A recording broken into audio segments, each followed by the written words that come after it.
د دې نزلې او زکامونو نه موږ تیریږو راتیریږو. تقریبا 2 میاشتې 3 میاشتې پس موږ ته خامخا چېرته کې زکام ولګي. خلکو ته پکې زر زر لګي. بعضې خلکو ته دا چې کوم انټي بیکټیریل دوایانې دي، انټي بایوټکس دي، دا په زکام کې ګوره هیڅ کار نه لري. د دې هیڅ کار نشته د زکام سره. دا راغلی د یو وایرس نه دی دا بیماری. او ته چې کومه دوایي خوري دا انټي بیکټیریل دی، دا د بیکټیریا خلاف ته خوري. دا ته ډېر غلط کار کوي. چا چې در باندې خرڅه کړي دا هم ډېر غلط کار یې کړی دی. دا ته دغه فلو وایرس خلاف کار نشي کولی. دا فلو وایرس څه شی دی؟ دا یو وایرس دی او په دې وایرس کې دننه 8 RNA ټوکړې پرتې دي. او په دغه وایرس کې چې کوم سړی پروت دی، RNA پولیمریز چې د دې والا کم دی، دا غلطیانې کوي ځکه چې د ده سره پروف ریډینګ ایبیلیټي نشته ده. دغه RNA پولیمریز په مخ باندې روان دی، شاته RNA جوړوي، نو دا شاته ګوري نه چې ما غلطي وکړه که مې ونه کړه، شاته واپس چیکینګ نه کوي. دې ته ویلی شي پروف ریډینګ. نو ده کې دغه ایبیلیټي نشته. نو د دې د وجې چې د دې زکام د دې فلو وایرس چې کوم بچی کیږي 10 منټه پس او 2 منټه پس او 20 منټه پس، دا دغه بچی شکل یو شان دی او د مور شکل بل شان دی. د دغه زکام په سرفیس باندې مختلف قسم ته پروټینز لګېدلي دي چې هغې ته ویلی شي هیماګلوټینین او نیورامینیډیز HA او NA. دغه پروټینز د دې مور والا یو شان دی وي، د دغه مور والا بل شان دی وي. اوس موږ خو دا خبره خامخا کړې ده په لیکچرو کې چې یاره زموږ قوت مدافعت چې کله دشمن وپېژني نو دا ورته میموري سیلز جوړ کړي، یعنې د یاداشت والا سیلونه ورته جوړ کړي. آینده که در باندې دغه سړی بیا راځي بیا نشي کولی مقابله، حمله نشي کولی، ځکه چې زموږ جسم ورته ځان تیار کړی دی. دا ویکسینیشن موږ ولې کوو؟ خو د دغه یاداشت لپاره یې کوو که نه.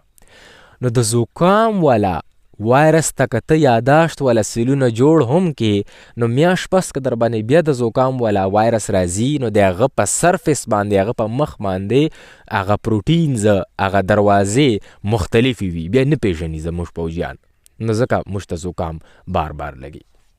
اوس چې د دې کوم انټي وایرل دوایانې دي، شاید چې هغه کار وکړي، خو انټي بیکټیریل دوایانې د دې خلاف کار نشي کولی.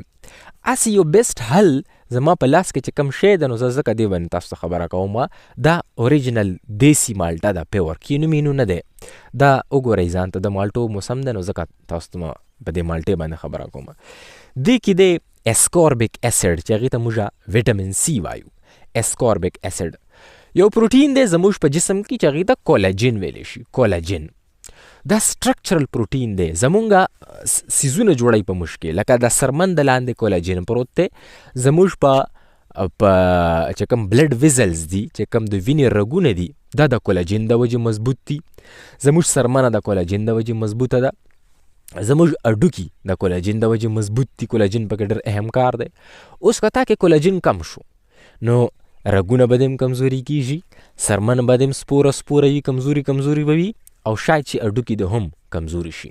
د کولاجین د جوړولو دپاره څوک ریسپانسیبل دی؟ ویټامین C. څوک ذمہوار دی؟ ویټامین C. ویټامین C یعنی اسکوربیک اسید. په دې مالټې کې دی ویټامین C. نو چې کله ویټامین C په انسان کې کم شي، نو هغه ته یوه بیماري لګېدلی شي چې هغې ته ویلی شي سکروي. سکروي یوه بیماري ده، یعنې ستا د وینې رګونه کمزوره کېدلی شي، ستا سرمن سپوره کېدلی شي، ستا اډوکي هم کمزوري کېدلی شي د کولاجین د کمي د وجې، ځکه چې ویټامین C در کې کم دی. نو د ویټامین C استعمال انسان ته پکار دی، او په دې مالټې کې دی ویټامین C. د سکروي یو ډېر اهم سمټم چې کم دی، د موږ د دیوریو نه، د دې ګمز نه وینه ځي. اکثر هسې معمولي غوندې ټچ یې کړې نو دې نه وینه روانه شي، یا د برش سره وینه روانه. ضروري نه ده چې تا ته د سکروي بیماري وي، ځکه چې دا ډېر نازک علاقه ده. دې ته چې ته سخت برش ور واچې نو د دې نه مخامخا وینه ځي. خو چې کله د انسان کې د ویټامین C کمی راشي، نو بیا د دې نه وینه اکثر روانه وي. دې ته سکروي بیماري ویلی شي. نو د مالټې ښه استعمال پکار دی. دې کې سیټریک اسید هم پروت دی، دې کې اسکوربیک اسید هم پروت دی، او دغه ویټامین C ستا د قوت مدافعت دپاره ډېر اهم کار لري. ستا فوج چې کوم دی دننه، د هغې د ښایسته هیلت دپاره ویټامین C استعمال ډېر ضروري دی. او بل موږ کې ډېرو خلکو کې د مالټې د خوړو طریقه کار ټیک نه دی. موږ ځانونو ته د سټیل والا هغه مینول مشینونه اخیستي وي، هغې کې مالټې ور واچو، 2 ټوکړې کو مالټه، او بیا هغې مالټې نه جوس وباسو او د دې چې کم دا سپین دا پوستکی دی سپین یعنی دا ویسټ چې کم دی دا فایبر دا موږ وغورځو. نه دا به غورځوي نه.